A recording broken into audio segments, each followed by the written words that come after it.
Good morning.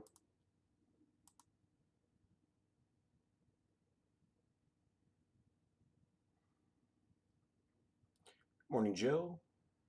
Mike Whaley. I hope I'm not talking too quiet today. Everybody's still asleep. My son's on fall break, and my wife is on vacation. So this week, so they're all home. Morning, Ed. Morning, Rover. So I'm trying not to wake everybody up.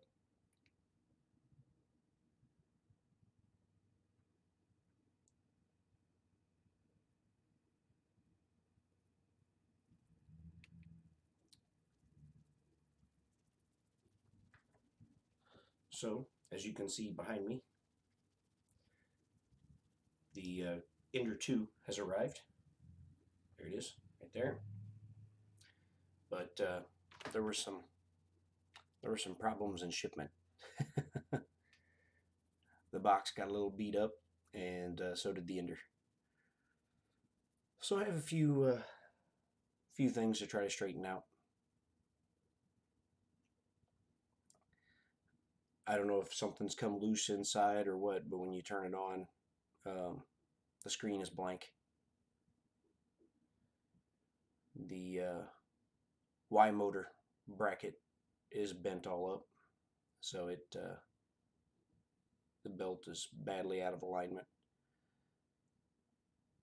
And then I've already fixed it, but the X motor, the plug got snagged on something or whatever and ripped out, and when it ripped it out, it bent up all the pins that the motor plug goes on, and so I had to take needle nose pliers and carefully straighten those back out. But I got that part fixed.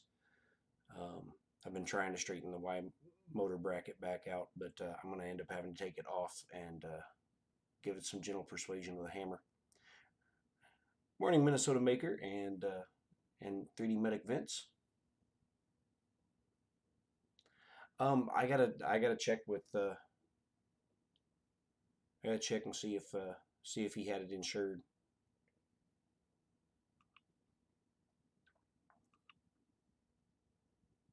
Morning, Ben Craig and Jake from State Farm.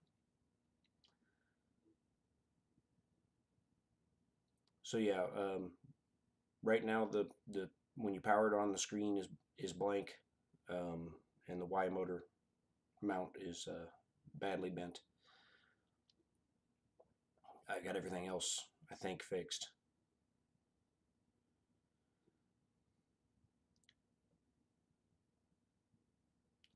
So I just need to take the control box apart and make sure everything's plugged in on the board and on the LCD screen and stuff. I didn't break anything when I got it. It was when I got it out of the box, it had been damaged in shipping.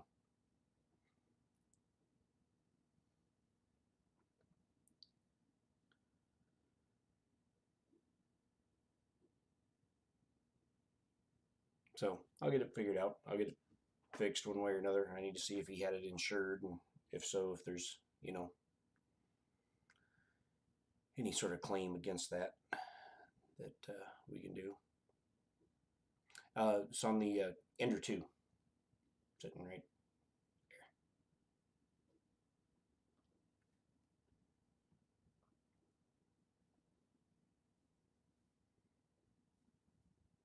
So yeah, the when I've got it straightened out some, but when I got it, the Y motor bracket was bent like that, and so the motor was bent so far over to the side, the belt wasn't even lined up at all with the extrusion. So I've got it mostly straightened out, but the belt's still rubbing on the extrusion, so I need to just unbolt the motor and the mount, and probably give the mount a little gentle persuasion with the hammer to try to flatten it out. Morning, Don.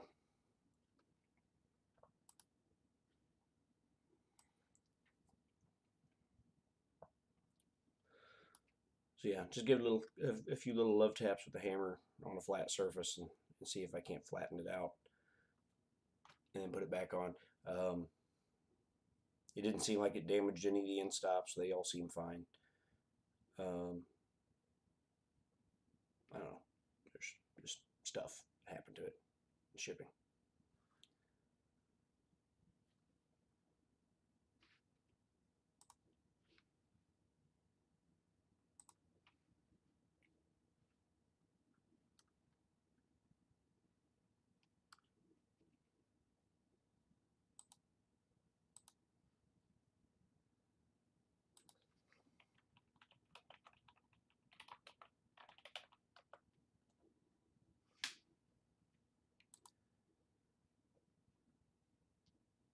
So let's see. Some stuff has happened.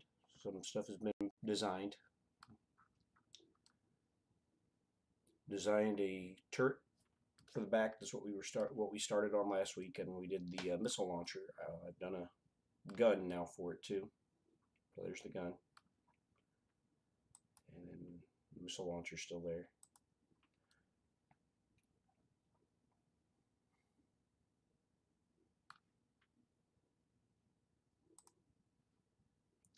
Yeah, Rover. I think everything's fixable. The only thing I'm still worried about on the Ender 2 is the fact that when I turn it on, the screen is blank.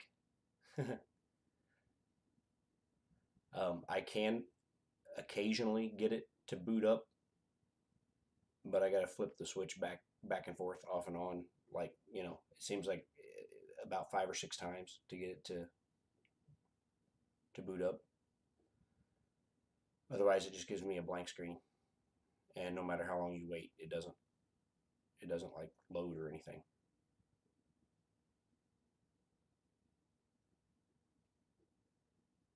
So I think something may have just been rattled loose inside the control box. So I need to take the control box apart and check the plugs on the board and on the LCD screen. Make sure everything is still plugged in. But like I said, the box got pretty beat up, so they were pretty rough with it.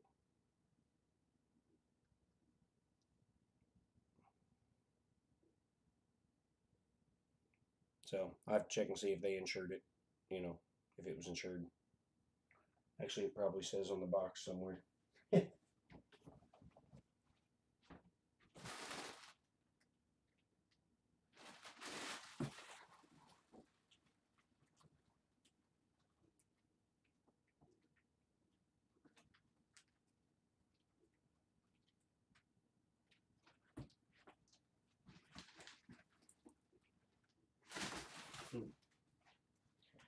I don't see anything mentioning insurance on the box, so he may not have insured it.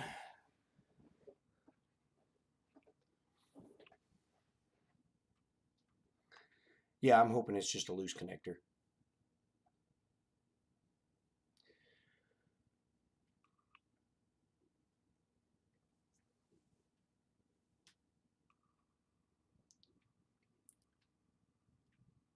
Well, it was the United States Postal Service.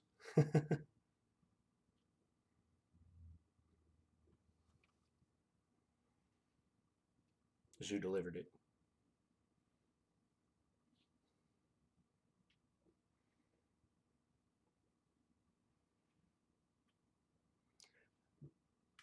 Those little Ender 2s, they're pretty amazing how small of a footprint they take up.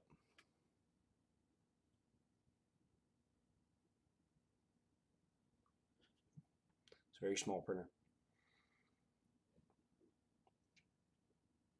Well, very small footprint, very small area that it takes up, and for having a uh, decent build volume, bigger than my X1, and takes up less space. Morning, Zimmy.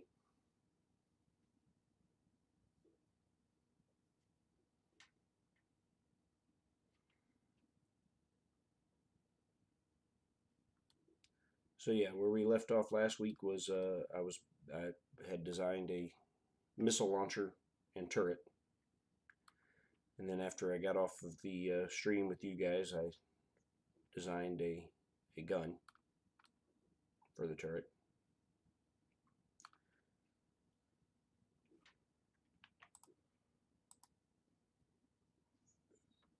And then over the weekend, I continued my my process of just manipulating vertices on a model, saving it as a separate version, manipulating the vertices to change the shape and size and stretch things out and squash things down and whatnot, just kind of reshape it and turn it into something else. So I turned the sports car into a sedan, which I got to design the front and rear fascia area, the interior, so there's still work to be done on it.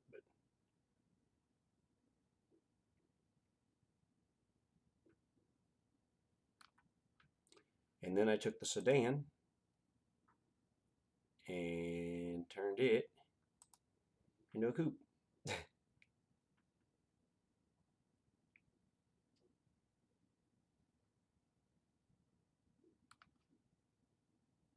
Morning trolling for dollars.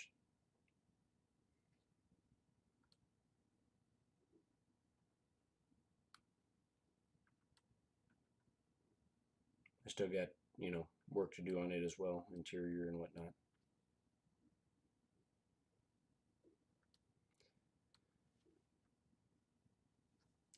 Well, Zimmy, I try. The like I said, the changing something into a different vehicle is as simple as just kind of grabbing and manipulating the vertices. It's really not that complicated.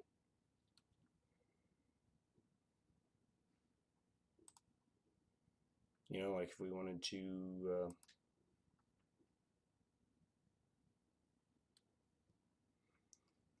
like if we were wanting to turn this into a limo, all I would have to do is just grab this back section, pull it back some, and then I would stretch out the frame. I would stretch out this center section here.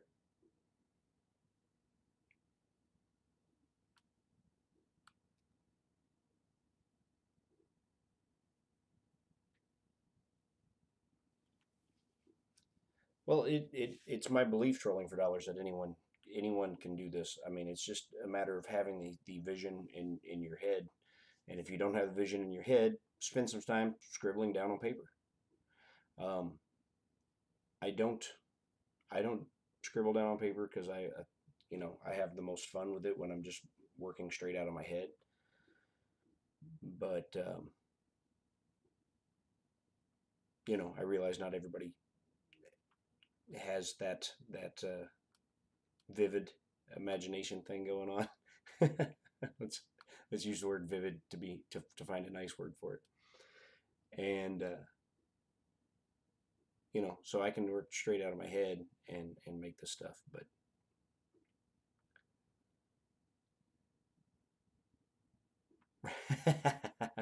morning, Brian.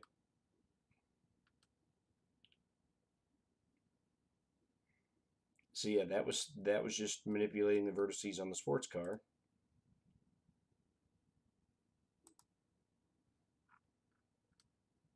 So I started with that and turned it into the sedan.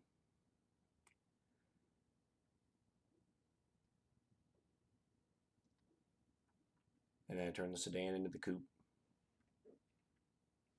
But the Jeep became the sports car. The Jeep also became the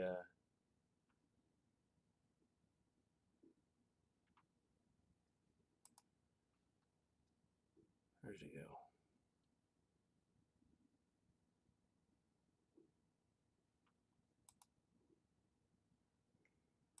The Jeep was also turned into this just by manipulating the vertices. And then that I did have to do some more extensive stuff too, because I cut the frame in half and then built this back half of the frame. But it started its life as the Jeep as well. Yeah, how many of my trolls have showed up today? How many of the gutless wonders have been here?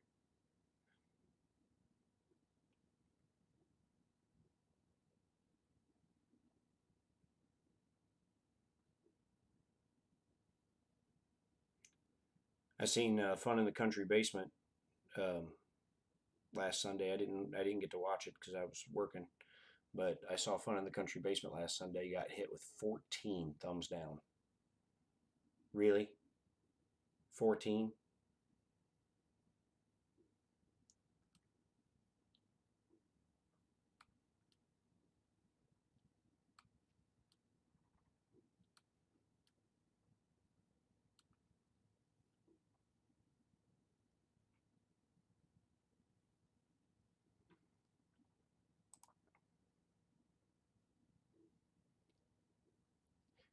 You know, it's funny. There may be anonymity to it on YouTube, but there's not anonymity to it within the community. We all know exactly who it is,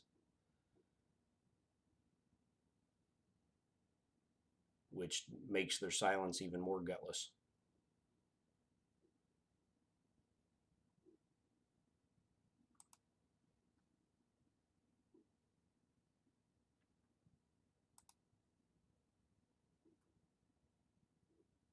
Hmm.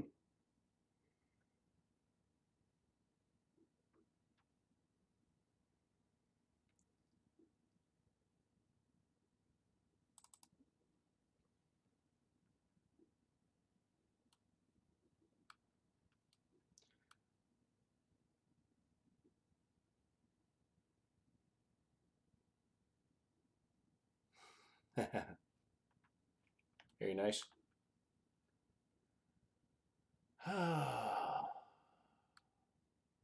So yeah, I don't know how long we're gonna stream today because I don't really have anything on the plan because well, having my wife and son already like on their little in their little time off mode. I was spending time with them when I wasn't working yesterday, and so I didn't plan for this today at all. This was kind of a last minute.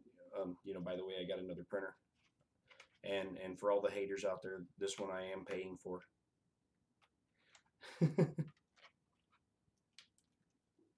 In more ways than one. Not only am I paying for it, buying it, but I'm paying for it because it came damaged, and I got to fix it.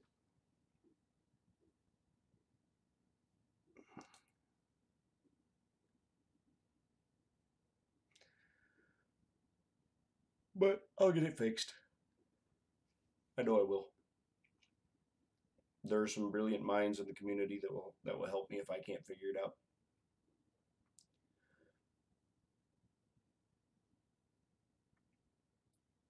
I said the biggest thing for me is going to be getting the opening up the case and making sure everything's plugged in and seeing if that's why it's having trouble switching on. Because it has power every time. The screen lights up, but the screen lights up and it's just blank.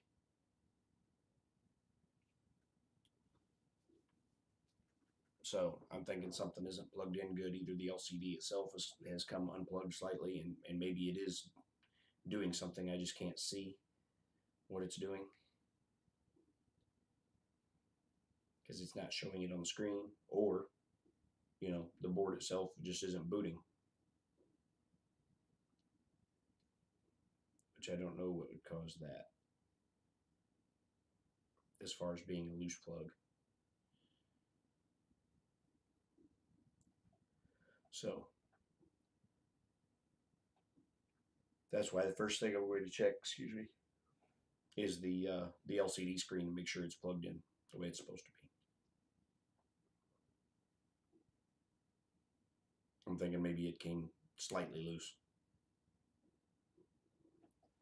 So I'll check the LCD first. I think it's going to be a neat little printer when I get it fixed. It's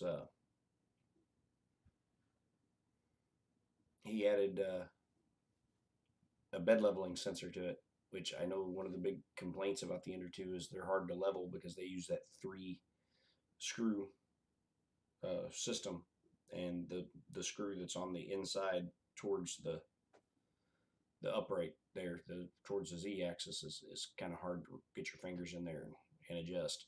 So um, it'll be interesting because he's got, like I said, it's got a auto level sensor on it.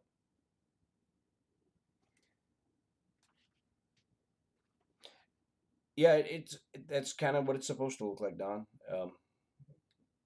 It's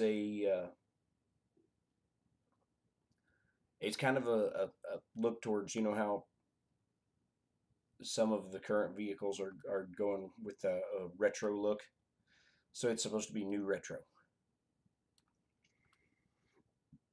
So that's why it's still rounded off and smooth lines and stuff in the front and rear. But it's got that kind of boxy retro look.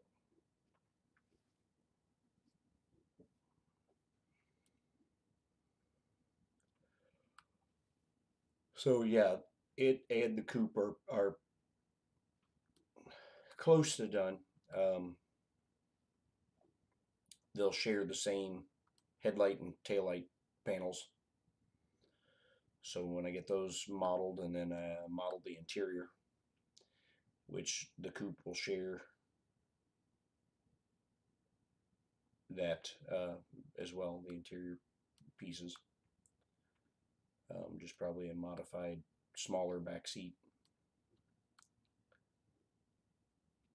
Hey Ben,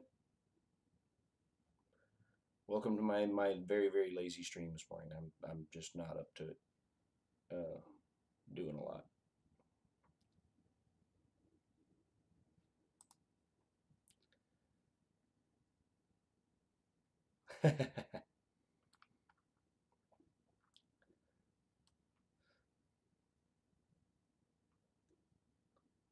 So yeah, that the whole modern retro thing. Think like the like the Dodge Challenger and the Camaro and the Mustang. How they've gone, with that modern yet retro styling. That's was kind of what I was going for with this. Was a modern retro sedan and coupe. The coupe kind of reminds me of a little bit of like the Buick Grand National and the Monte Carlo.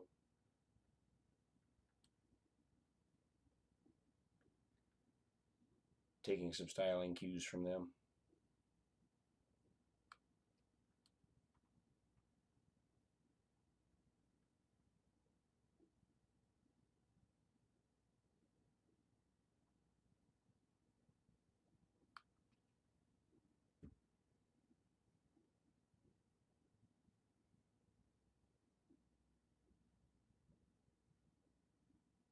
Which would be fun. I could even design one where the put some window netting and stuff in it, and make it look like an old NASCAR car.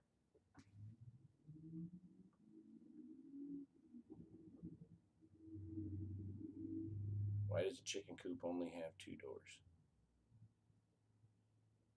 I don't know, trolling for dollars. Why does the chicken coop only have two doors?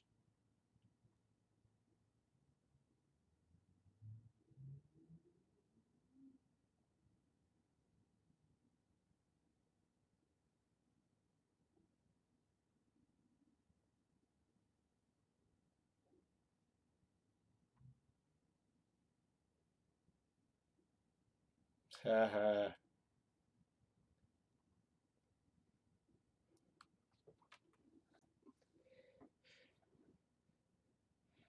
course, Ben, over where you're at, they call a four door a saloon, don't they?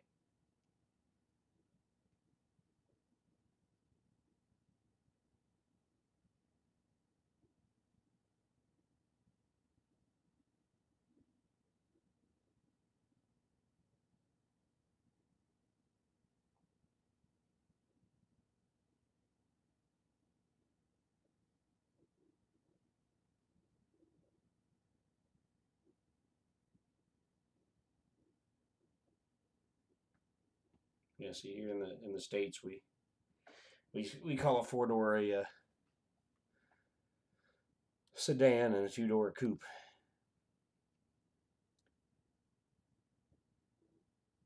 But we call the uh, back in the trunk, and you guys call it the boot, and we call the front a hood, and you call it a bonnet.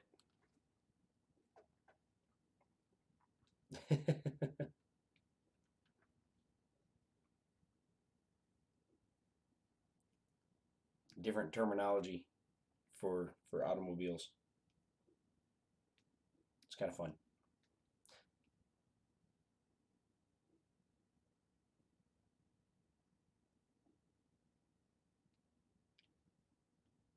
It's funny how you know, we say we speak English, but we speak American, because it may have been derived from English, but you know it's changed so much over the centuries. Hey, Papa Top. Yeah, we speak American. It was derived from English, but it's not the same. Well, that's just like, in Mexico they speak Spanish, but their Spanish is different than someone in Spain's Spanish.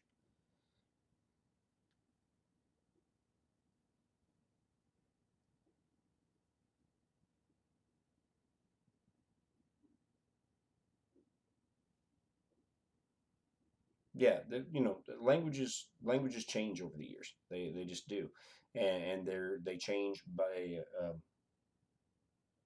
dialects and stuff like that can change from place to place. It's it's funny because just growing up in Missouri and growing up on the Kansas City side of things in Western Missouri, and then we moved to St. Louis and lived there for a while. When I was living in St. Louis, we moved to St. Louis, and I grew up, you know, I grew up calling this pop. This is a pop. That's what I grew up calling it. And now I'm confused because after living in St. Louis for like 13 years, uh, St. Louis is a soda. It's not a pop. It's a soda. So I had to adjust my terminology when I moved to St. Louis so that people would stop looking at me funny if you go to a restaurant and you wanted to order a drink, and you ordered a soft drink, you ordered a soda.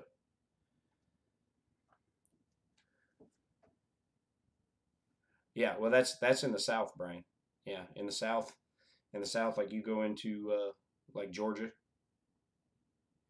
you, you stop in Georgia and it's all Coke. What flavor of Coke you want?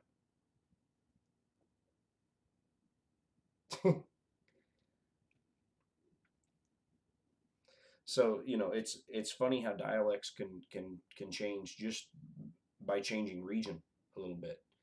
Um, yeah, what flavor of Coke you want? I'm like, Coke is the flavor. It's a Coca Cola.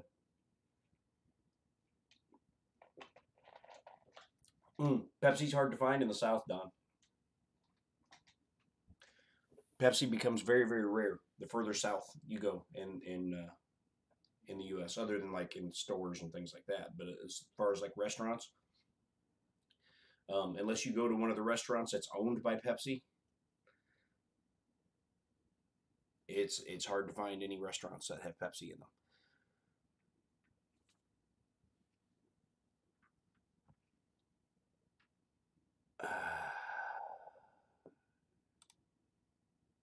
Can I trust you, Brian?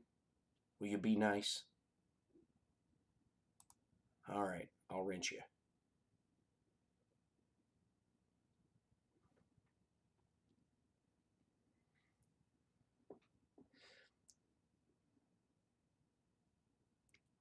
But yeah, unless you go to one of the restaurants that's owned by Pepsi. Oh, you got yeah. They silenced you because you were typing too fast. Okay, I get it. Is there a setting where I can go and turn that off?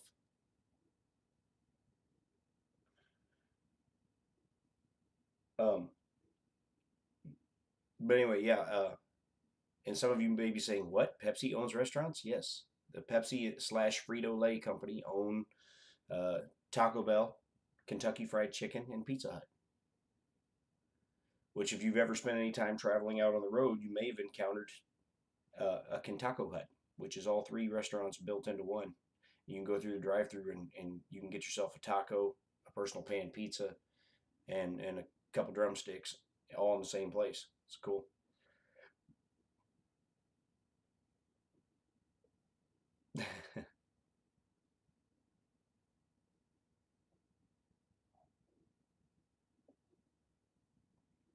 Yep, the Kintako hut. They're pretty crazy. It's kind of weird because it's when you go to the Kintako huts, they may have menu items from all three restaurants, but they don't have the full menu from all three restaurants. So they have like a stripped down basic menu for all three.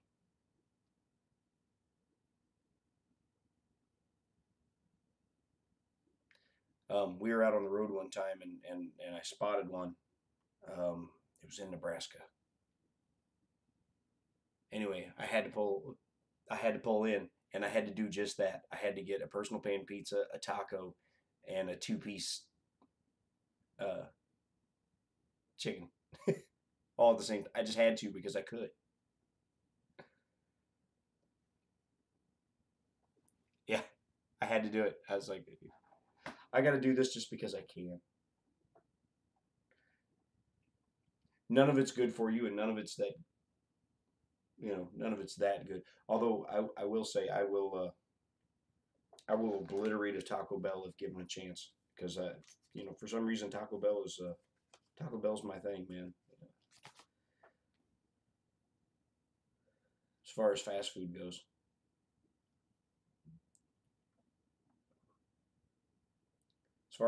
goes, I could Taco Bell every day, just about, and then be dead before I hit 50. But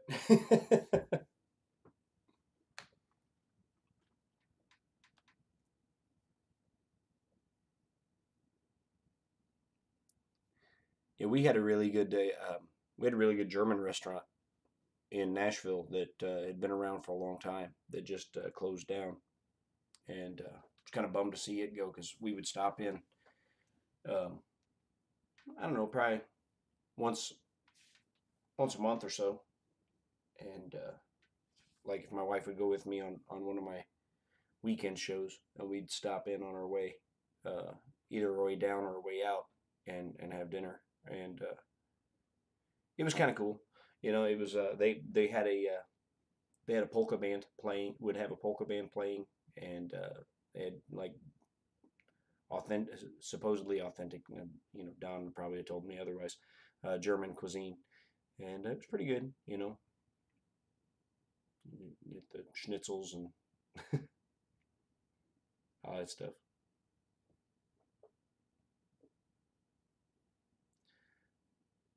But yeah, it was the Gerst House was what it was called. It was a German restaurant in Nashville, and it was pretty good. The food was it was nice for a change every once in a while because the food was considerably different than anything else I'd ever eaten, but it was good.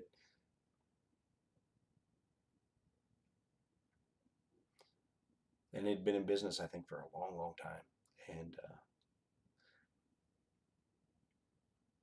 and it was right on my way, uh, either downtown or away from downtown, and now it's gone. So it happens. That's life.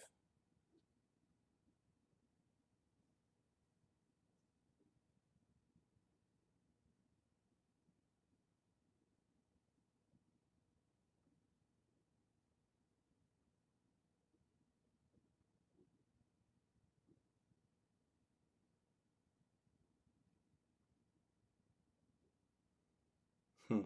Making Ben hungry.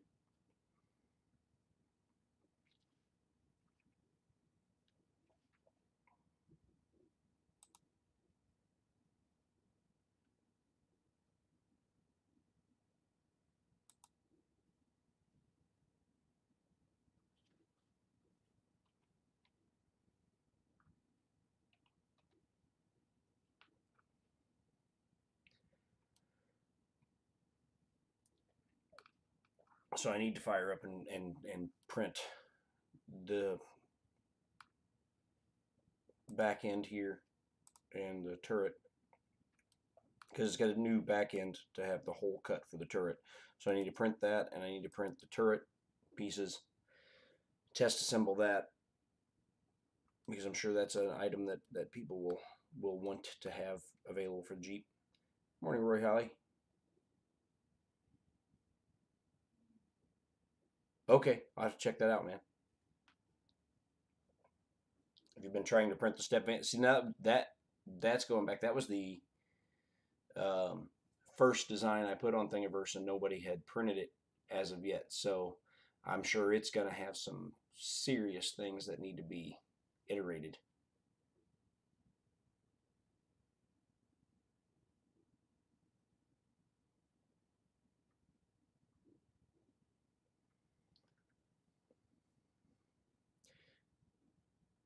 I can't even find the original Blender file for that. I don't know what happened to it.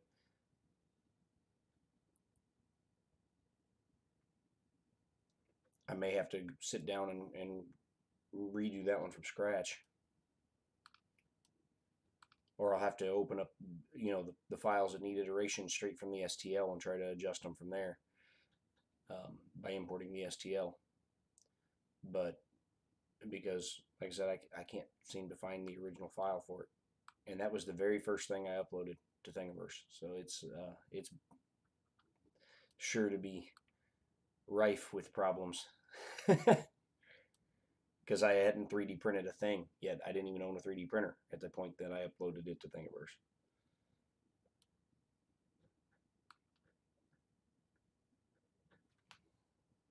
So if you print it, you'll definitely be the first one, because it's been up there for a while, but nobody's printed it. It's been downloaded a bunch, but I think people see the size and the amount of material and time it's going to take, and just push it off on the back burner. Because that's the same thing I'm doing with the big truck. The amount of time it's going to take, I'm like, just push that off in the back burner a little bit. Print some of the smaller stuff first.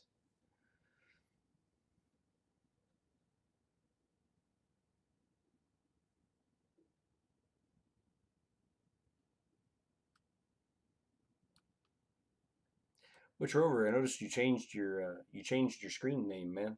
You shortened it to just Rover.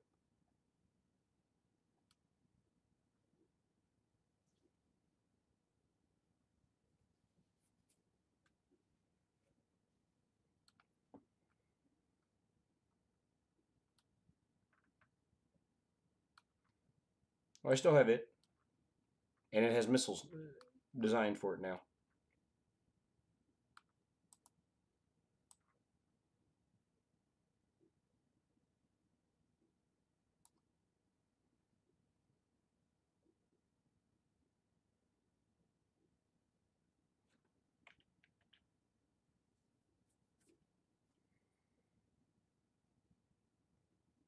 So yeah, I have the missiles designed.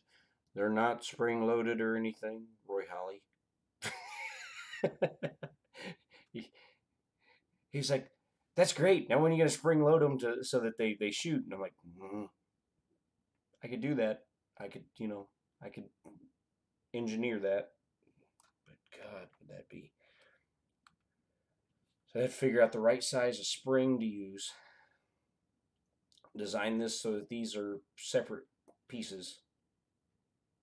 Pop have the lids off. Insert the spring and that, and then have a like hole in it with a catch lever that, as you pushed it back, would catch onto either the missile itself or onto the platform that the missile is pushing back, one of the two. And then when you release the catch, it would let the spring fly free.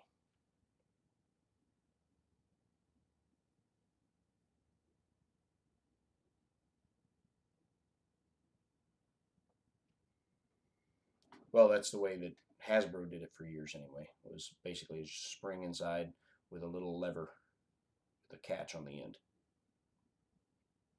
And they would catch onto either the missile or the platform the missile was pushing back.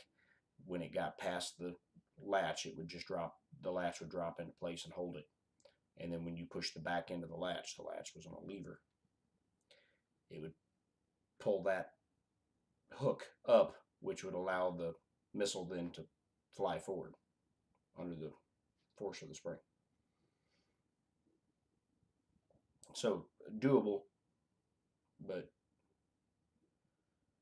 would create some additional challenges especially in 3D printing it. Which I'm thinking this thing's going to be a little bit challenging to print anyway. The supports.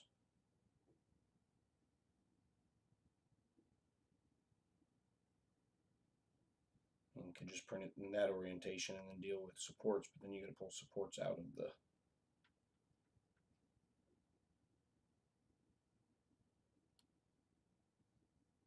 missile bays. Or if you oriented it that way, you could get away with, because it tapers on the inside, of not having supports in here, but then you'd have to pull supports off the face. Zimmy, I've only been to the Loveless Cafe once, but it was delicious when I went. I've only been once. It's nowhere close to anything that I go to, so I don't end up over by it. The one time I went was, I guess it was 9 years ago. I was down here recording my first album.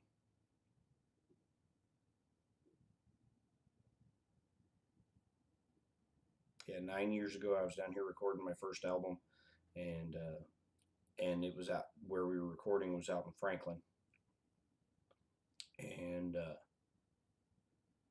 we weren't that far from the Loveless Cafe, so we went. We went on our last day as we were heading back to St. Louis. And their biscuits and their jam is to die for. All right, Ryan, get to work, man. Do something with yourself. Just kidding, man. Thanks for stopping by.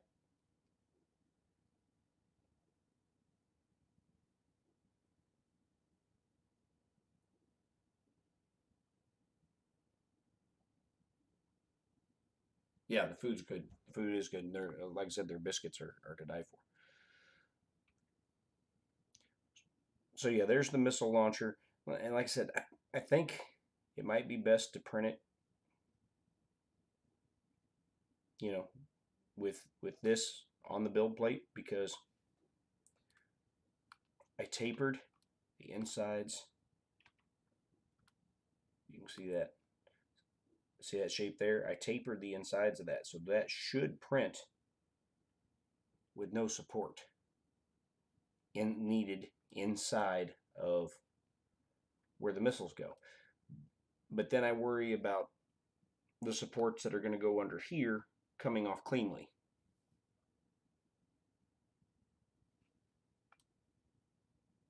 Because, you know, you'd have to support all this.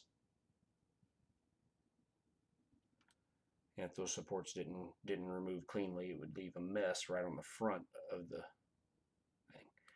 Because the problem, if you print it this way, then all your supports are under here, but it's also going to want to put supports inside the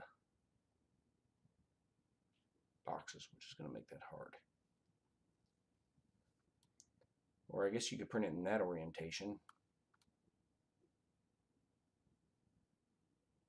And then you would have supports under here.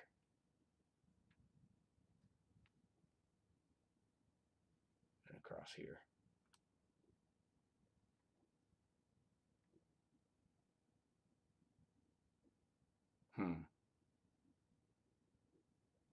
Quite the conundrum.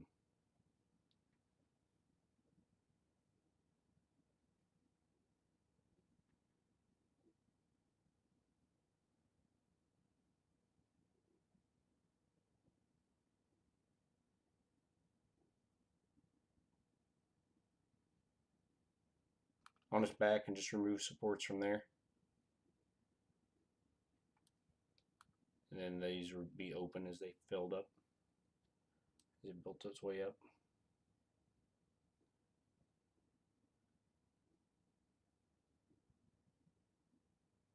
Yeah.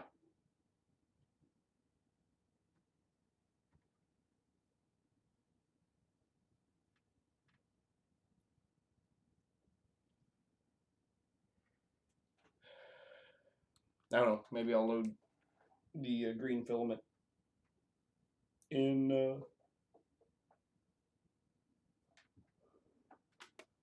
one of the printers today and give it a whirl.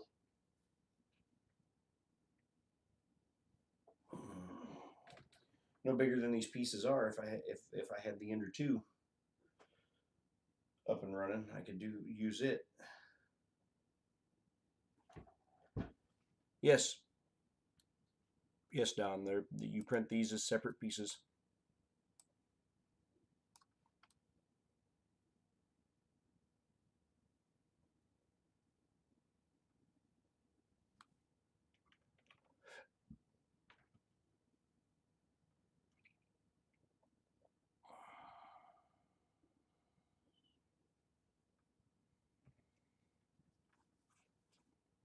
Just like, let's see.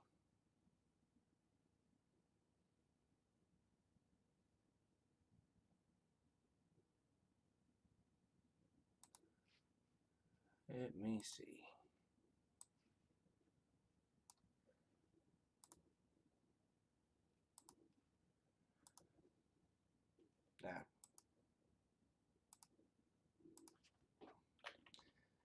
Ah.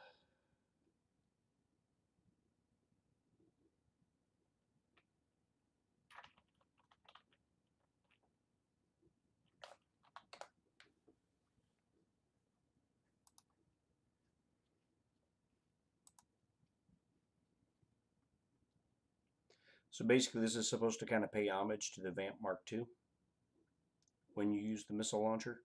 I just chose to go with the 4 missiles being split to the sides on 2 on verticals on each side instead of 4 across like they did. But you can pull the missiles out on that, and you can pull the missiles out on mine.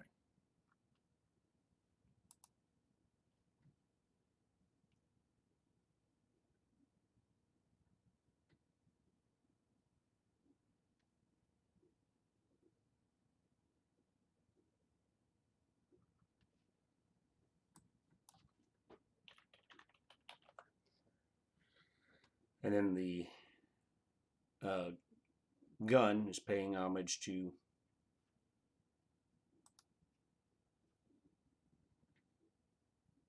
the regular Vamp.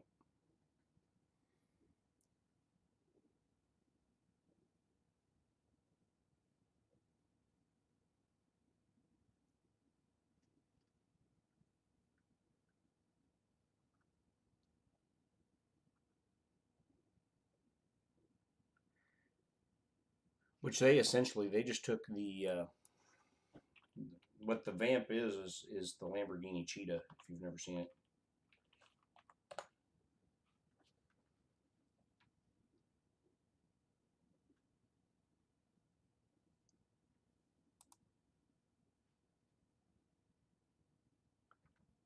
The Vamp is just a toy version of the Lamborghini Cheetah. Later, Zimmy. Thanks for stopping by, man.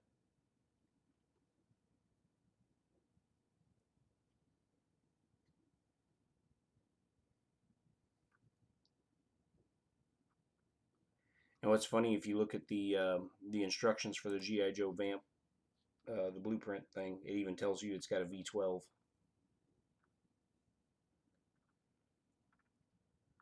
Anybody's got the instructions posted now.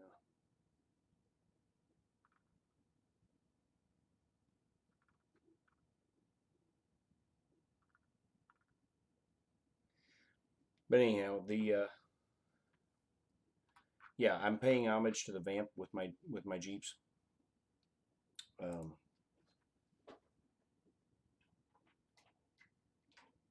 It's supposed to serve the same general purpose and be outfit the same way, but is totally uniquely my own design. So that way I'm not infringing on anybody's copyrights.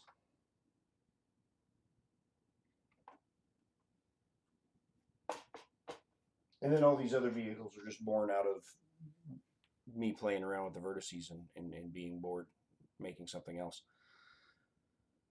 Because I get squirreled off when I'm designing sometimes.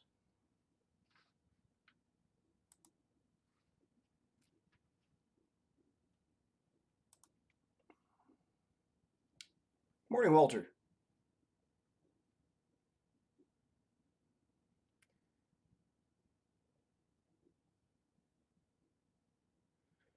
We were talking earlier about the not so anonymous trolls that we have. They come in and thumbs down and run on all of our videos. Seeing they hit you with 14 of them on Fun in the Country Basement. Talked about that a little earlier. Just stupid. It's not. Yeah, then they visit Don and they visit Mike Whaley. Right. It's still a view and it's still an interaction. So you're not hurting the channel, you're still helping the channel. If you want to hurt the channel, stop showing up, stop giving it a view, stop giving it an interaction. Dummy.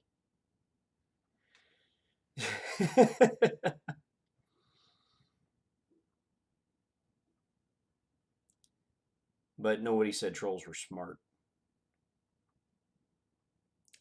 They're missing several things in their lives to be trolls in the first place. Yeah, I agree with you, Walter. I think it's sad. I'm like, what kind of sad individual gets joy in their life from stopping by to leave a thumbs down anonymously on somebody's video? I'm like, just grow up. Grow up and quit being a gutless coward. Because it's not as anonymous as you think it is. We know exactly who you are. And you think anyone's going to want to see you at Murph and Earth and hang out with you? I mean, this community's small and we talk. So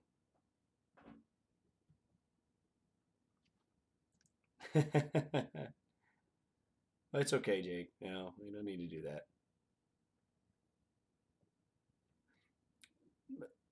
You know, it all started that all the thumbs down started for me when Robbie Mack sent me his CR10S4. That was I had never had a thumbs down on any of my videos until then. So that boils down to they get their panties in a wad over people getting something for free, and you know now or getting a great deal on something. I mean, I did pay for the shipping on it at least. You know, it's not like I got it totally for free. Um, Robbie Mack was not using it, and he was amazingly generous and donated it to my channel so that I could make things. Oh, it's falling apart on me. Make things like this. I couldn't do that without him. I couldn't have done that without his help. Not as quickly as I have been able to. I would have eventually gotten a large format printer. I'm getting a hold of a used TiVo Tornado, and it's coming soon. As soon as he can find a box big enough to put it in. Um, so I would have gotten to a large format printer eventually, and I am buying. I bought an Ender 2 and a TiVo Tornado that I got a great deal on. But yeah, it all started when Robbie Mack sent me the S4 and all the thumbs downs that I started getting. And so what it boils down to for me is pretty simple, you know, um, because I didn't ask Robbie to do that. Robbie did that of his own volition, and so it just boils down to is you know it's jealousy. It's people that these are people who can't do anything for themselves, hating on people who are being supported for doing things, and they're just upset because no one's sending them anything because they don't do anything. If they'd spend half as much time learning how to do something as they do complaining about people who are doing, maybe they could do something themselves.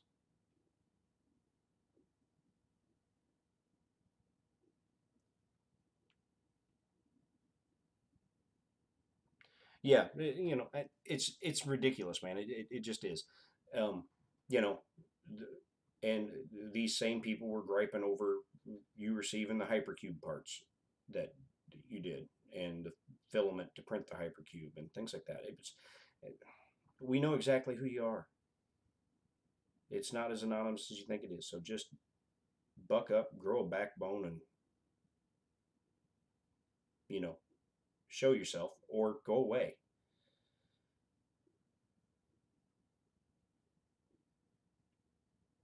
One of the two. Grow up, grow a pair, and step up or step off. Period.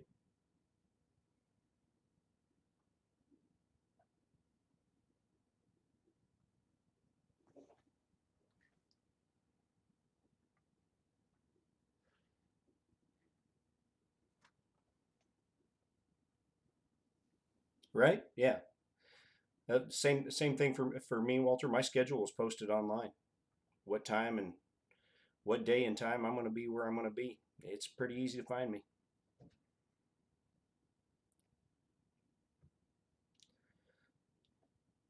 And like I said, they think they're anonymous because thumbs downs don't it doesn't tell you who's thumbs downing. We know who it is, and the community talks. So yeah, good luck with Murph or Earth or any of that stuff.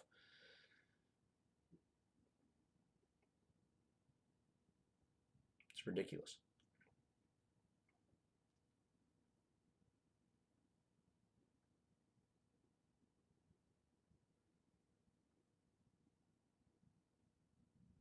So yeah,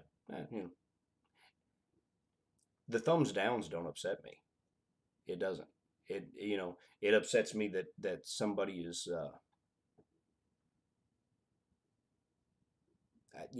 just trying to goad you into something, goad all of us into something, because like I said, they visit you, they visit Mike Whaley, they visit Don, and it's childish. You know, I I graduated high school a long damn time ago. I'm done with that stuff.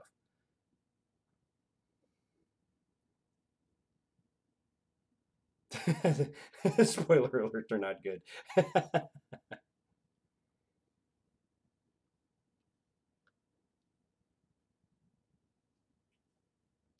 Well, I won't be mean if I see him in person. I just won't be anything.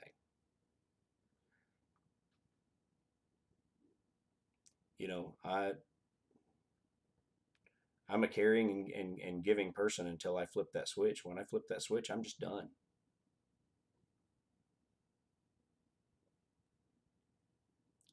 The laws of gravity could suddenly stop applying to you, and you could just float away off into space, and it wouldn't bother me a bit. Has no bearing on my world. Once I flip that switch, I'm done with you.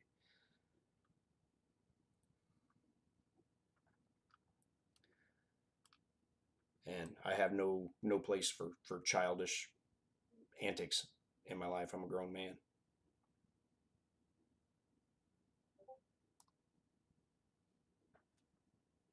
Right? Yeah, that's exactly it, Walter.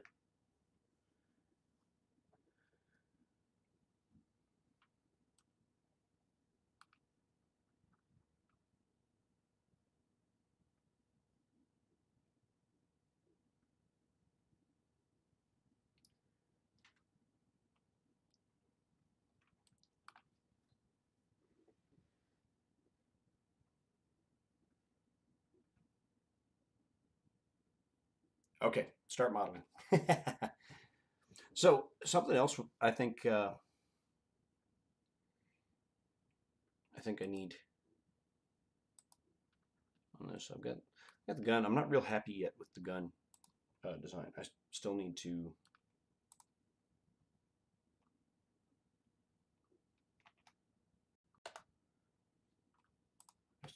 cut those out.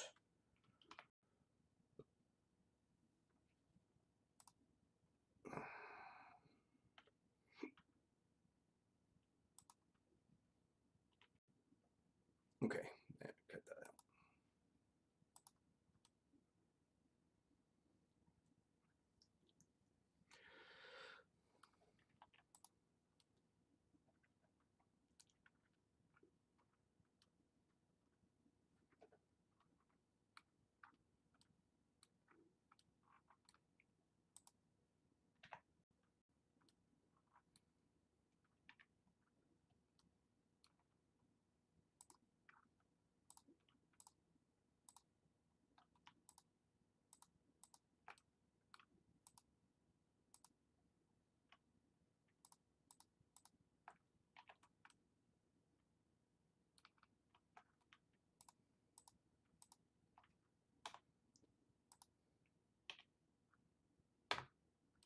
Notice I had overlapping faces there, and that's because those were interfaces.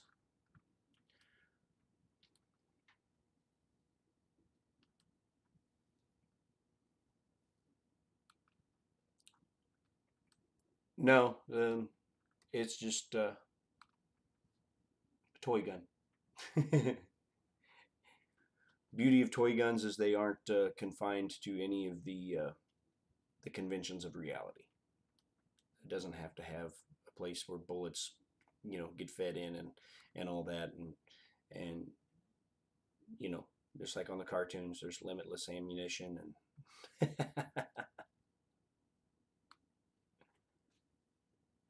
All right, Walter. Thanks for stopping in, brother. Michael Cassell.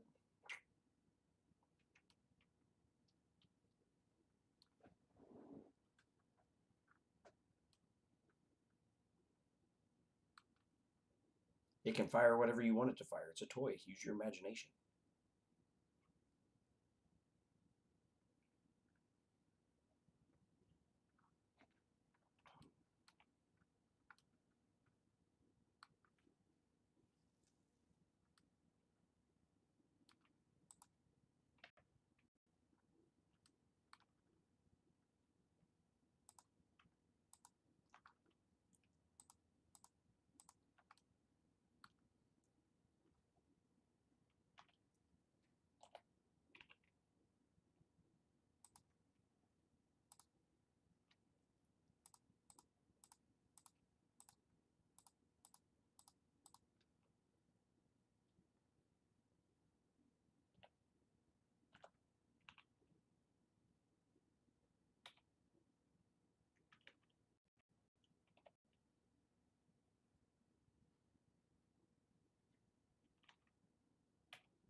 There you go.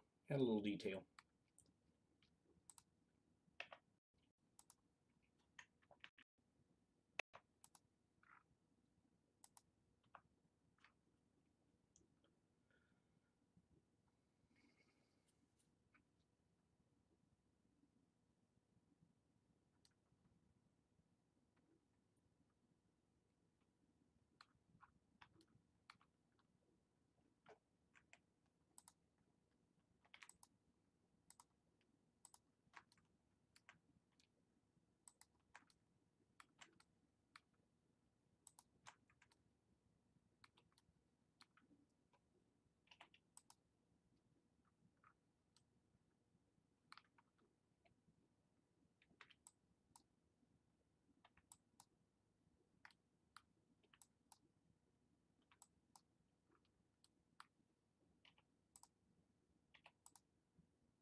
There we go.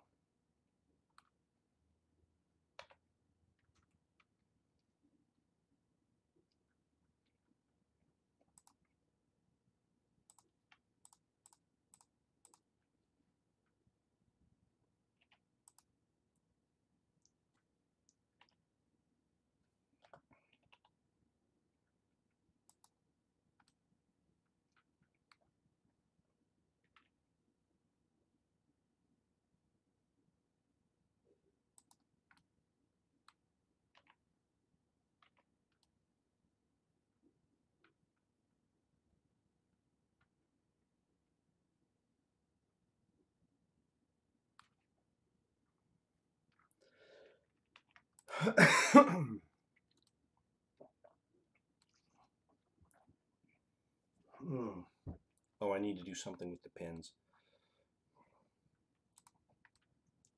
Because the pins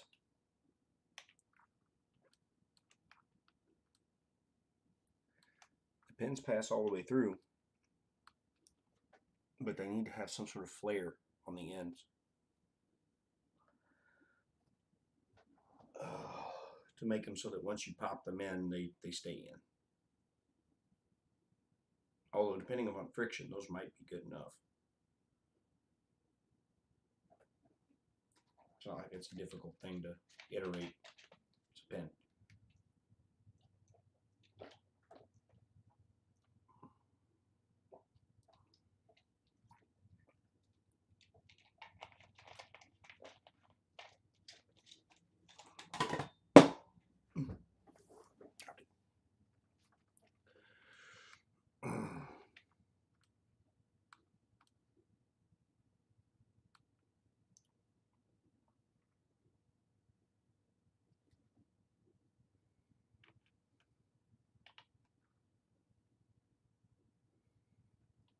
Hello, Mike.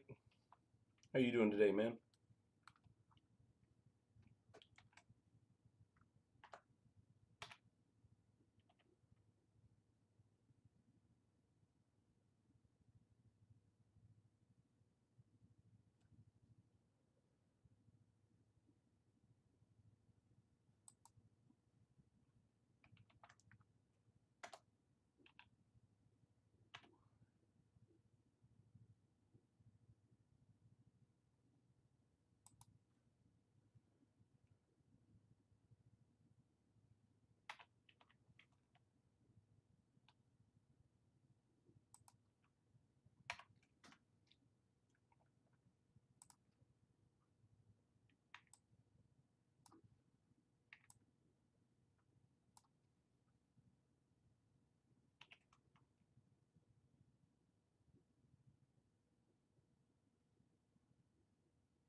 Hey, Robbie Mac.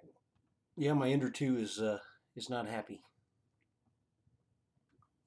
The U.S. Postal Service made it not happy.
So yeah, Robbie, the U.S. Postal Service made it unhappy.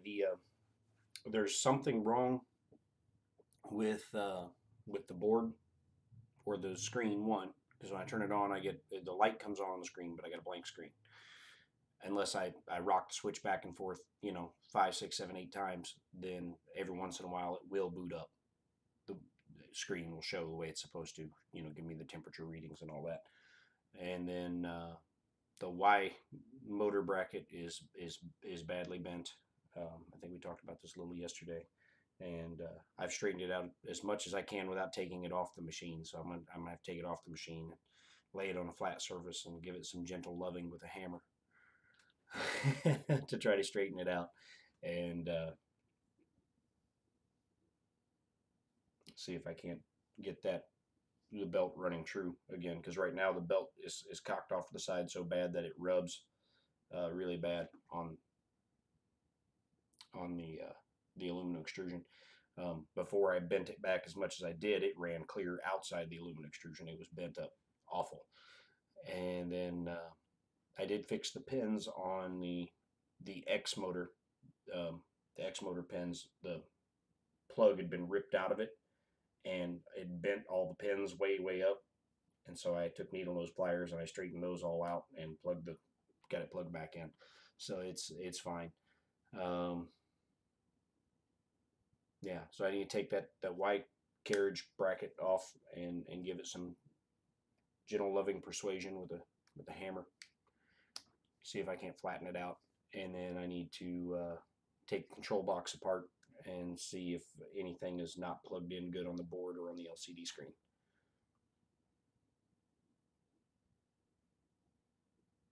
Yeah, I think it's gonna be a great little machine when I get that stuff all taken care of.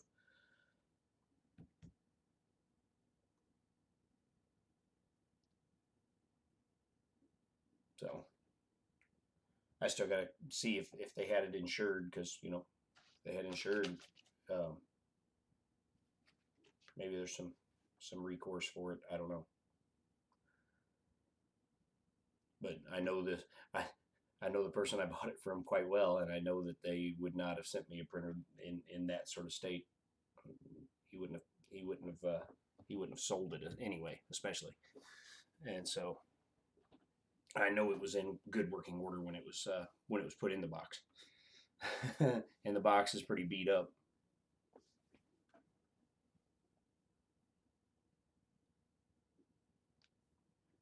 Yeah, no, I know and trust Chris explicitly. There's no way he would have sent me a printer that was well, he might send a printer to somebody that needs work, but they would be known up front, and he probably wouldn't charge somebody for it. And I, so yeah, he definitely wouldn't have sold a printer to me that was in a state such as this. So I know it. None of the fault lies on him. I know, and I hate it because I know he's going to feel bad, and he's going to want to take responsibility for it. But it's not on him at all. So that's part of the reason I haven't said anything to him, unless he's watched this video today. I haven't said anything to him because I don't want him to feel responsible for it at all. It's not. There's nothing that he could have done different. U.S. Postal Service beat up the box. Looks like they kicked it down a couple flights of stairs.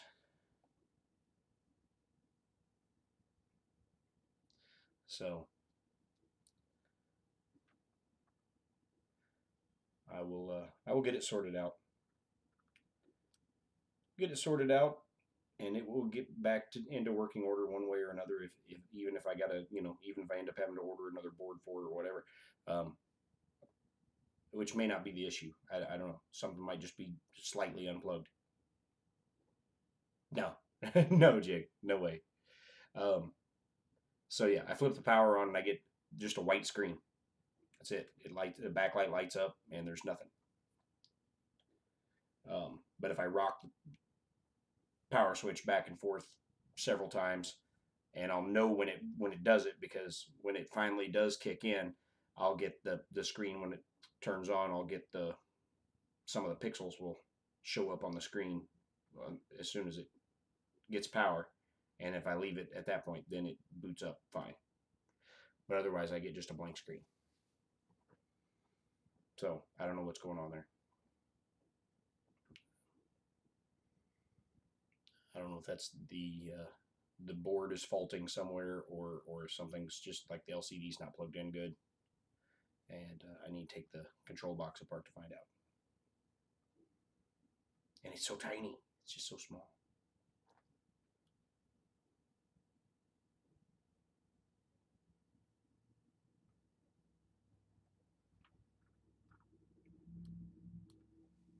But we'll get it.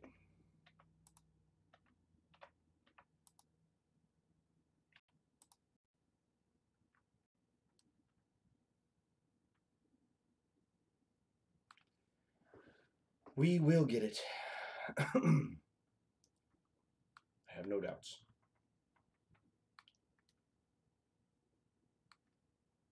He's still looking for a box big enough to send me the tornado in. Um,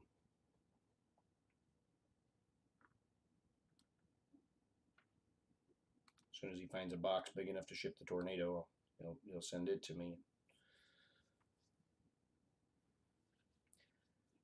And then I gotta buy another shelf because I'm out of space on the one I got.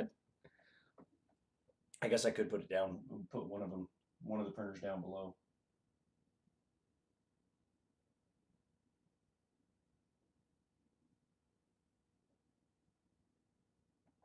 I know.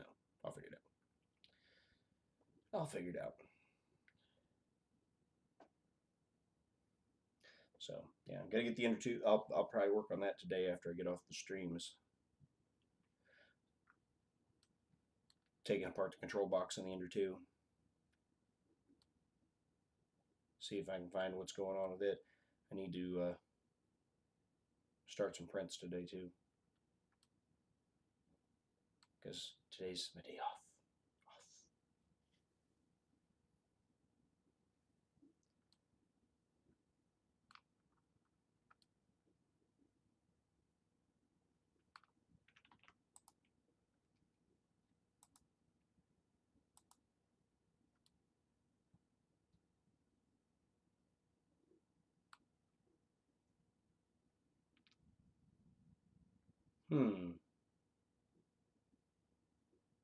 I wonder.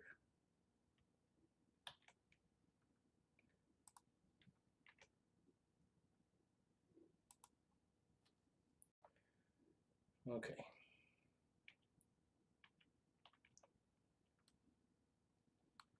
Do not try this at home, kids.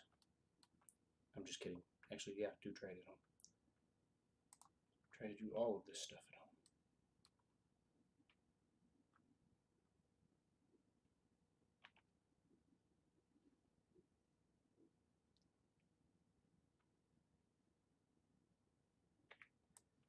Trolling for dollars made it to work.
No, yeah, don't do that. Don't do that, trolling. No knife fights.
And just like that, my 4 missile launcher went to an 8. That was that easy.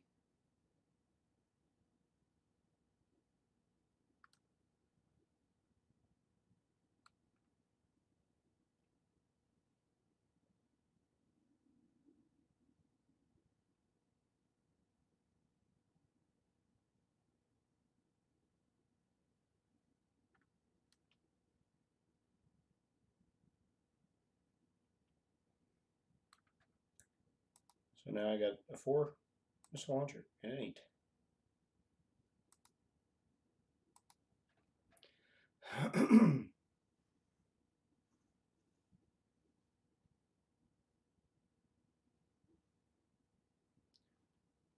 Yes, and that brings up a good point.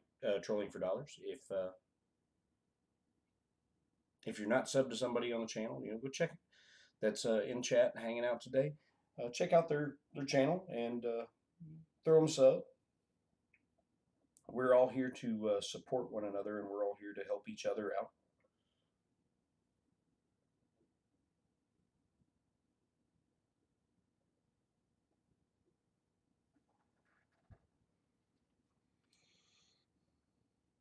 That's what community is about.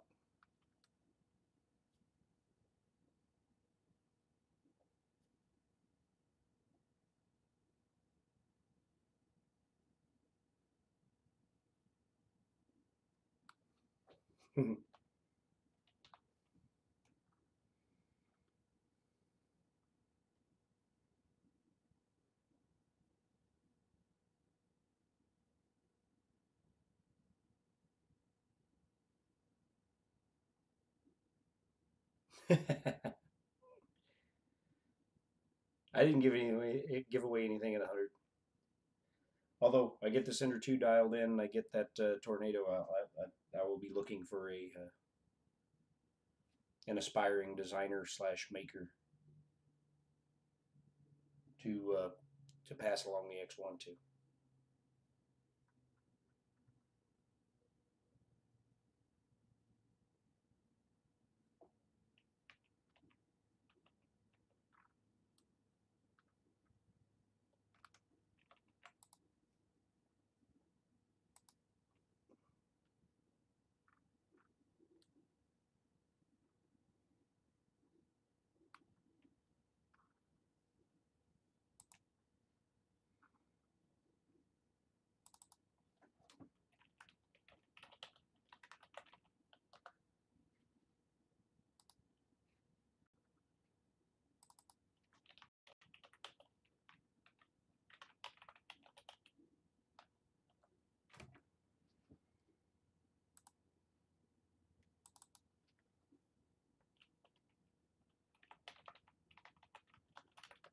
Named all this stuff.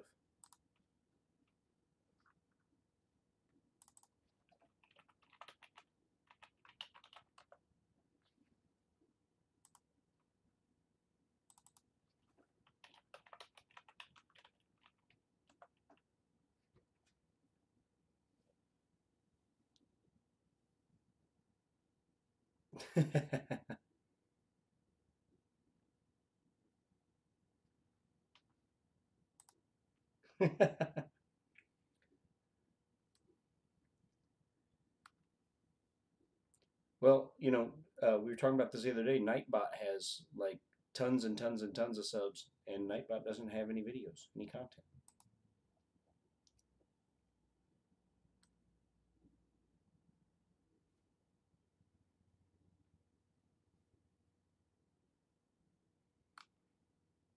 Let's see.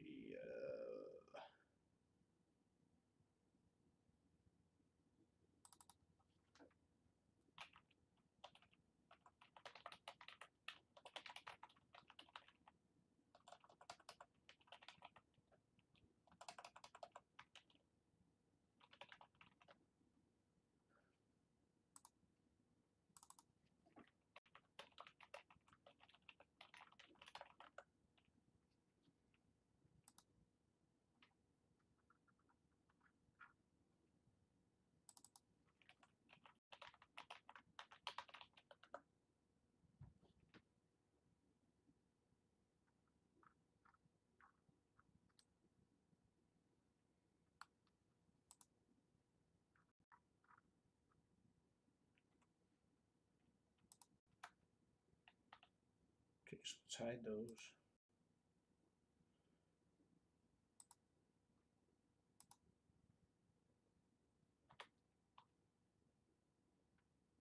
See what that looks like. Oh, wow.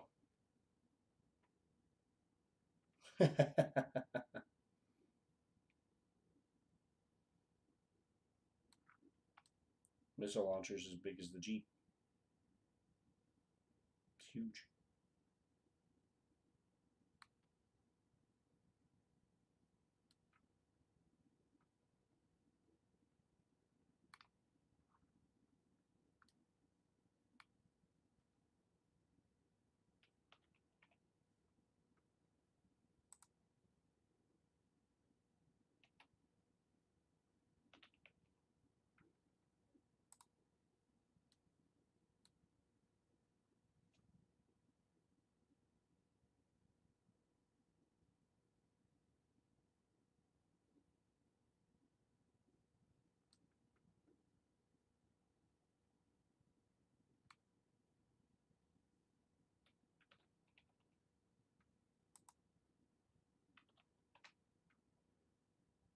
Yeah, this is kind of fun.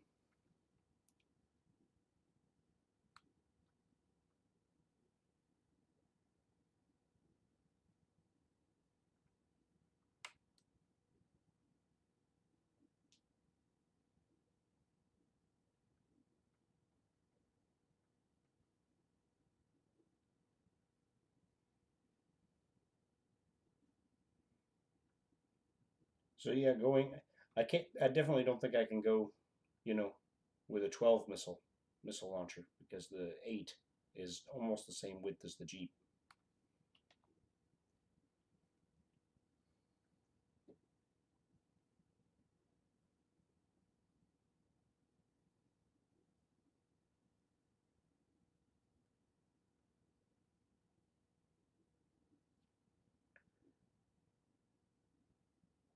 A 12 would be wider than the Jeep.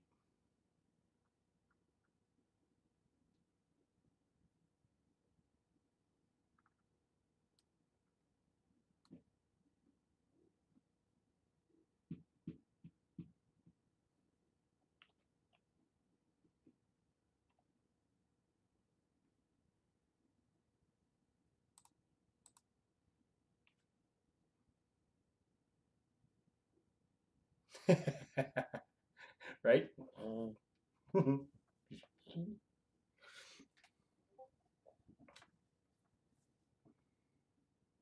Actually, a 12 might be too much weight and tip it over backwards.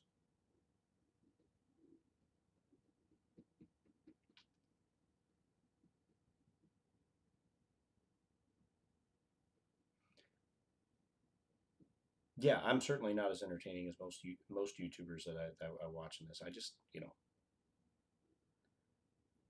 figure I'm going to sit down and do some designing anyway, and doing these streams, um, it kind of motivates me to set the time aside to at least get something done.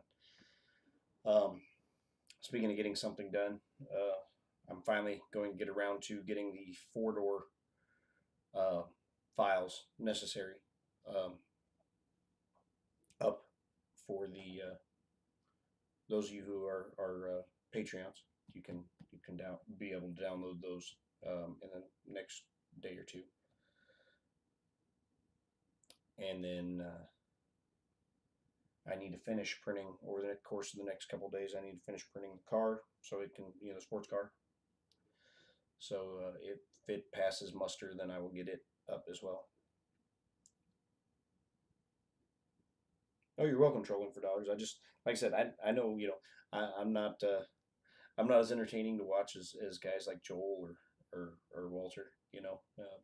They get in and their attitudes and their energies are infectious. I might have a little more energy and attitude if I didn't do this so early in the morning after working late nights, but I have no energy when I start this off. I'm like, that's part of being a musician and staying out late, and then try and get up and do this stuff early.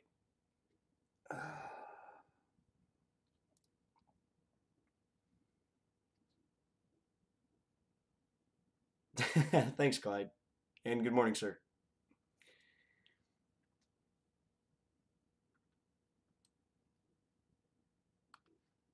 Oh, what was it? I had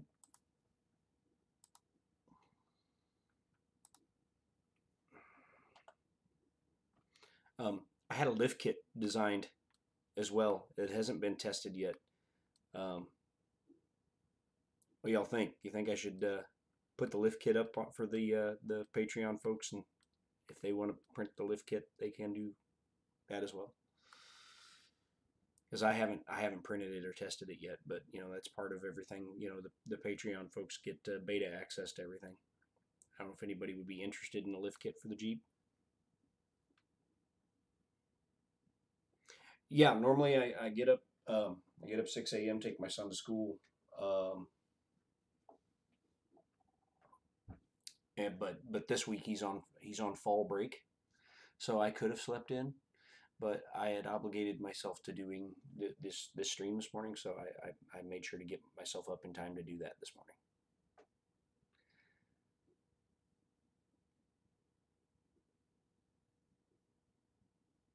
But yeah, normally I get home late at night after playing a show, and I get up at 6 o'clock in the morning and get my son dressed, take him somewhere to have breakfast, and then take him to school, and then I come home and either fire up.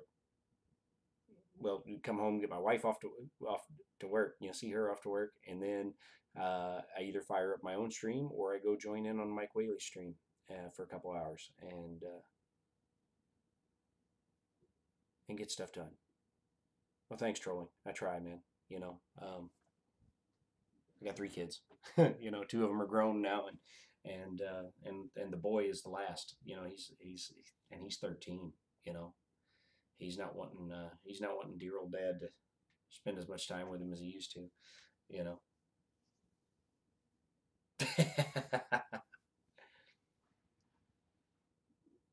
Yeah, they absolutely do. My stepdaughter is 26. My daughter is 21, and my son is 13. So I mean, I've been there. Um,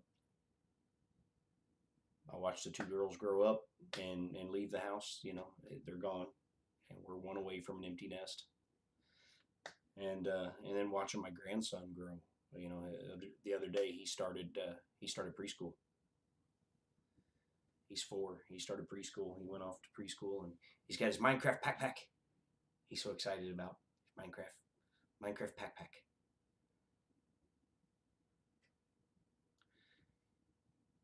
Yeah, man. It's funny because I got sole custody of my daughter when I was 20 years old. She was 6 months old, and it seems like only yesterday, and now she's 21,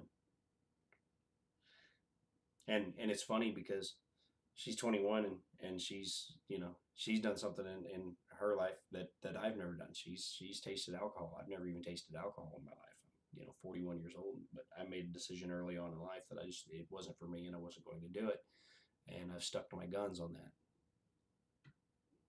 But yeah, it's funny watching you kids grow up and and then watching them become young adults and go out into the world.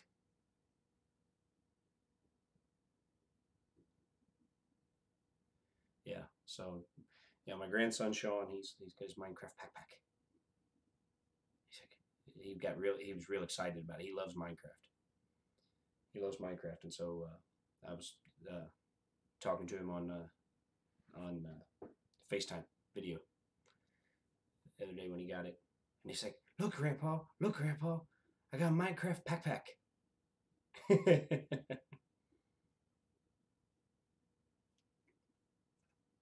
Yeah, trolling, it's not easy, man. Especially uh, 21 years ago. 21 years ago, um, fathers had little to no rights. They've got more now, but 21 years ago, they had little to no rights, and grandparents had as much right to a child as a father did. and at least in the state of Missouri. And so I had to fight tooth and nail to have her found unfit, and then I had to. Then once I had her found unfit, the state hired an attorney on behalf of the child, and then I had to fight the state because the state was going to take custody of her from me. So then when I beat the state and I got custody, I also got the bill for the state's attorney. Because once you win, any bill accrued on behalf of the child becomes your bill because you're now fiscally responsible for the child as well. So um, it put my dreams of moving to Nashville on hold. You know, it is what it is. And it was me and her against the world. And I can remember when I got custody, 21 years ago, there was there were baby changing stations, but they were in the women's restrooms. And I like to think that I affected the change of that a little bit. Um, because one day I was at Walmart and my daughter had pooped her diaper, and I walked back to the restroom area, and Koala Care baby changing station located in the women's restroom. So I stormed up front. I was mad, steaming. Had a whole cart full of groceries that I was buying for the week. Stormed up to the front and demanded to speak to the manager. I'm like, you give me the biggest dog you got here. I don't want some little peon. I don't want some department manager. I don't want a shift manager. I want the biggest dog you got here. Well, it turned out the general manager was there. So I said, look, you got 7 days. You got 7 days to have a baby changing station in the men's restroom as well, because that is sexist. Not only are you saying there are no single fathers such as myself out there, you were saying there are no men who are just good enough dads to give mom a little break and go change the diaper or take the kid out someplace without bringing mom along. And I'm like, that's ridiculous. So I shoved the cart over to the general manager, said, have fun putting the groceries away. I said, 7 days. 7 days or you'll hear from an attorney. And stormed out. And it was funny, 3 days later, there was a baby change station in the men's room. Didn't take him 7, took him 3. and I never walked into another Walmart after that day that didn't have them in every Walmart. So I imagine my conversation with that general manager got ran up the flagpole in Bentonville, Arkansas, and somebody saluted rather quickly.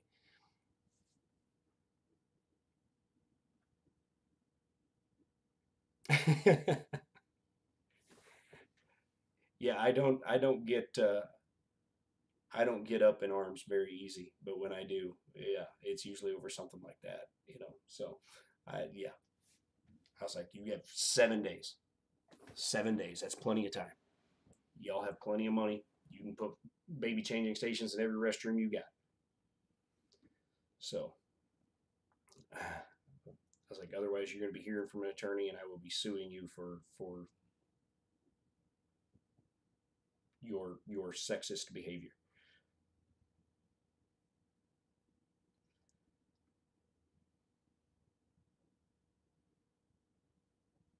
It's no problem, man. Yeah, I went out and changed the diaper in my truck, and then I went to the little mom and pop grocery store that still existed in the town, and bought my groceries there. Overpaid for them, but and I didn't shop at that Walmart until they had the baby changing station. But I did go in to check on them because they were on my way home. And like I said, I've never been in a Walmart anywhere that didn't have one in their restroom.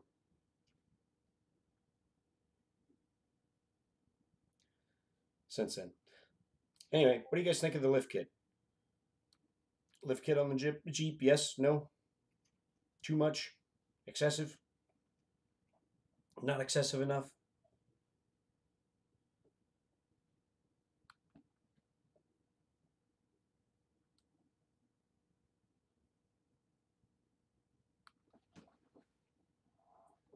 I mean, to put that into perspective, here's the stock Jeep tires. So you can see how much bigger those tires are.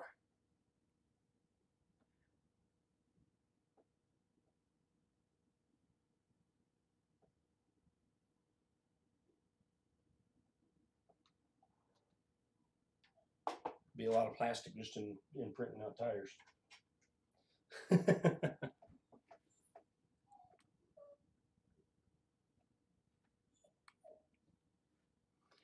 But the funny thing is, the lift kit, all I had to do was change the design of the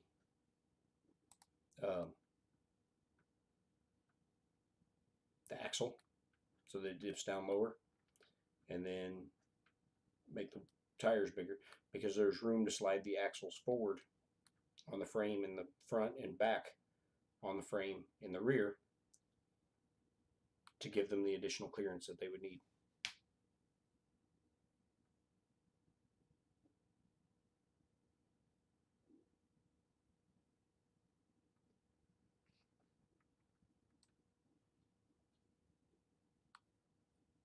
But definitely have to glue the axles then, because that would be quite a bit more torsion being put on that mounting point.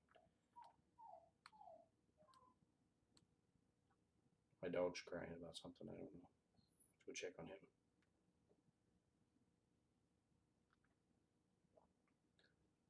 him. And so I also need to finish designing the trailer hitch and start designing some stuff to tow behind it. I want to make like a regular, like, flatbed utility trailer. I want to make a little, like, attack speedboat and a trailer to tow it on, similar to the devilfish. I think that's what it's called, devilfish. Let me see.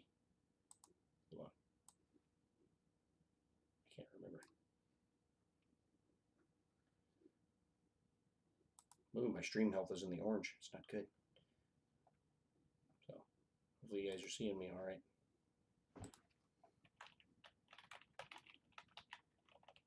Yeah, devilfish.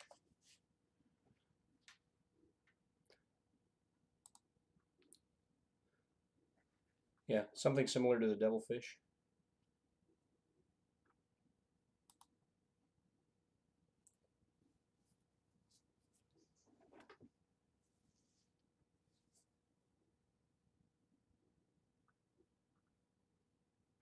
And then make a trailer for it. The challenging part would be, could I design one that would actually float?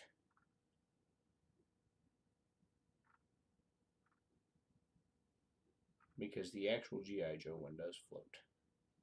Not spectacularly, but it does.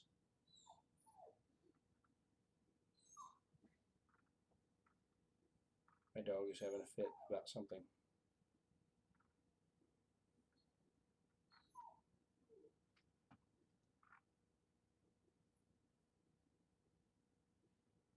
I don't know. But yeah, design something like this that uses this for its inspiration anyway, and then design a trailer for it to sit on, and then have that to tow behind the Jeeps.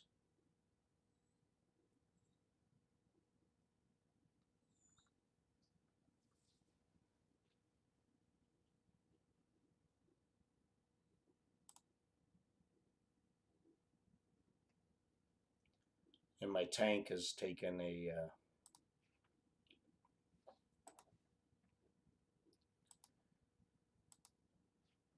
turn for the worse, I guess you could say, because ever since I ran into the issue with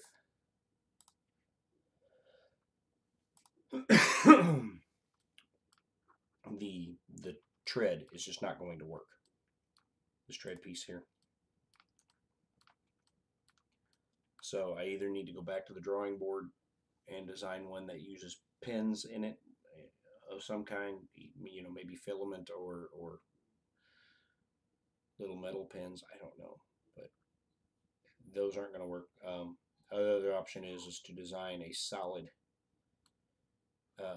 one-piece tread and print it out in TPU.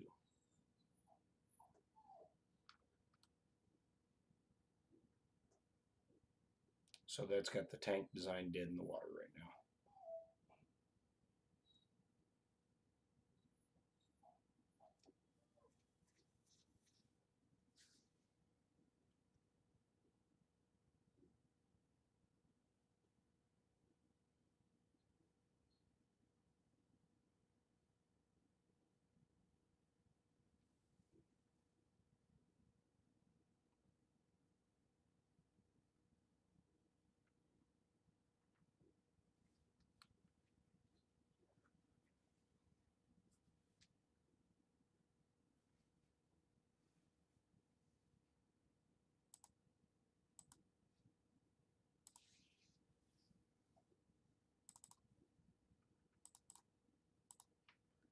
And this one I need to finish up as well.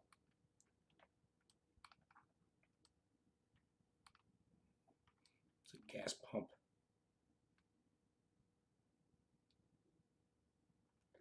I was designing it so that these openings you see up here are 1.75 millimeter. So you would just take a piece of filament, stick it in there, and use that for the hose on the gas pump. I need to finish it by, I need to design the handles, the pump handles, and then it should be ready to print after I get the pump handles designed.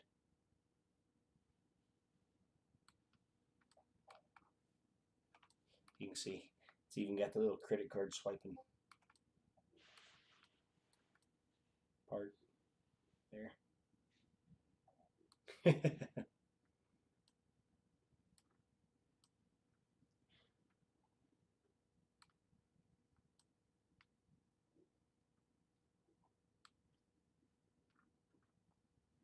I think that'll be handy for 1/18 scale dioramas.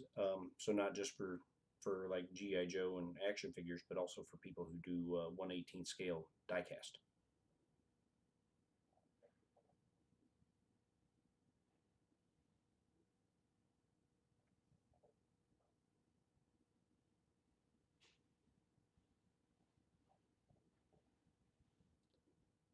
So that'll be the next thing that'll make it to.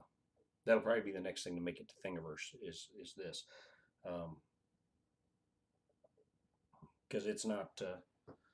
You know, my complex designs are the ones that I'm going to do the beta stuff to Patreon folks first, and then let them have exclusive access for a while. But stuff that's simple like gas pumps and whatnot, I'll design something like that. I'll go ahead and just put it on Thingiverse.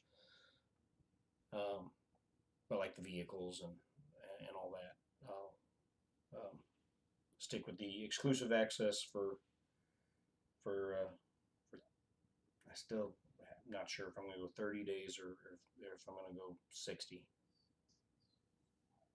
I don't know. But 30 days should be enough time if they're going to print it out and want to print it out ahead of everybody else. They'll have time to have it printed and assembled before that.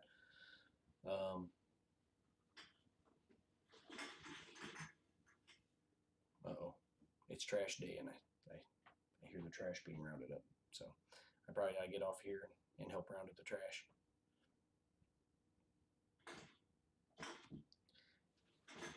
Anyhow, I will. I got a jet. Get out of here and go help the wife with the trash. But thanks, guys, for hanging out. And if you want to support the channel, links are below. Never required. Always appreciated. And you guys are awesome. And we will see you next time. Go hang out with Mike Whaley tomorrow. Well, he works on fixing printers.